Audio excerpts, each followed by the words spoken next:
अस्सलाम वालेकुम।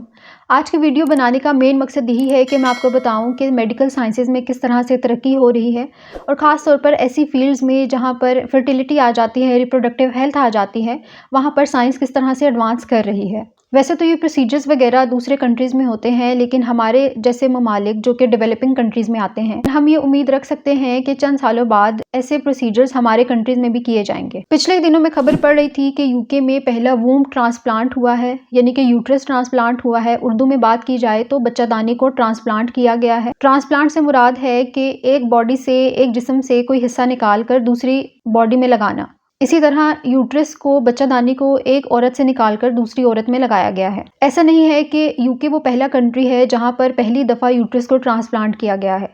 2014 में, यानी कि तकरीबन 9 साल पुरानी बात है कि स्वीडन में पहली दफ़ा यूट्रस ट्रांसप्लांट किया गया था। ये सफ़र 2014 से शुरू हुआ और 2021 तक तकरीबन 90 ट्रांसप्लांट किए जा चुके थे, जिनमें से 50 ख़वातीन ऐसी थीं कि जब उनको यूट्रस ट्रांसप्लांट हो गया था, उसके बाद उन्होंने कंसीव किया और बच्चों को पैदा किया। यूके में यूट्रस ट्रांसप्लांट को फ़ेब 2023 में चर्चिल हॉस्पिटल लंदन में किया गया था। तो यूके में वो पहली खातून जिसने यूट्रस ट्रांसप्लांट कराया है, उसकी उम्र तकरीबन 34 साल है। अब ये जो खातून है जिन्होंने यूट्रस ट्रांसप्लांट कराया है, ये नेचुरली एक ऐसी बीमारी के साथ पैदा हुई हैं जिसको हम लोग MRKH कहते हैं। ये एक बड़ी रेयर बीमारी है, मतलब कि इतनी आम तौर पर आपको नहीं मिलती। तकरीबन 5000 में से एक खातून ऐसी होती है जिसको ये बीमारी होती है। अब इस बीमारी में होता क्या है कि जो खातून होती है जिसके MRKH होता है, उसकी यूट्रस अंडर डेवलप्ड होती है।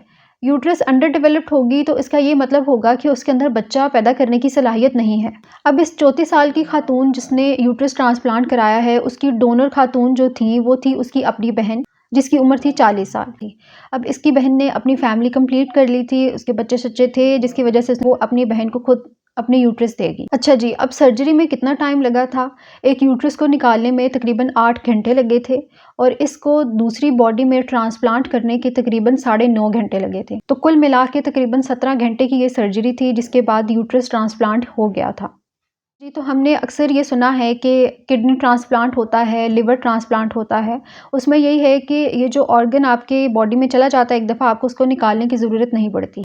लेकिन अब तक दुनिया में जितने भी यूट्रस ट्रांसप्लांट किए जा चुके हैं, उसमें यही है कि यूट्रस को आपने 5 साल के बाद निकलवा देना है। तो इसलिए जिन ख़वातीन ने यूट्रस ट्रांसप्लांट करवाया है, 5 साल के बाद उन्होंने ये यूट्रस निकलवा दिया है। इसलिए इन 5 सालों के अंदर अंदर ही वो ख़वातीन अपनी फैमिली कंप्लीट करती हैं और इसके बाद यूट्रस निकलवा देती हैं। अब सवाल ये पैदा होता है कि यूट्रस को क्यों निकालना है, जबकि किडनी वगैरह या लिवर वगैरह को तो हम अंदर ही रहने देते हैं। इसकी वजह ये है कि वो औरत जिसके अंदर यूट्रस ट्रांसप्लांट होता है, वो इन 5 सालों के दौरान, जब तक उसके अंदर यूट्रस है, रोज़ ही स्टेरॉइड्स लगाने हैं, लो डोज पे इम्यूनोसप्रेसेंट्स लगाने हैं, ताकि उस खातून का जो डिफेंस सिस्टम है, अपना इम्यून सिस्टम है, वो इस यूट्रस को डैमेज ना करे, ख़त्म ना करे। इसलिए स्टेरॉइड्स वगैरह से बचने के लिए, इसके आफ्टर इफेक्ट से बचने के लिए यही रेकमेंड किया गया है कि यूट्रस को 5 साल के बाद निकलवा देना है, रिमूव करा देना है। तो यूके में ये खातून जिन्होंने अपनी बहन का यूट्रस लिया है और अपने अंदर ट्रांसप्लांट कराया है, उनको अभी तक तकरीबन 5 दफ़ा पीरियड्स हो चुके हैं।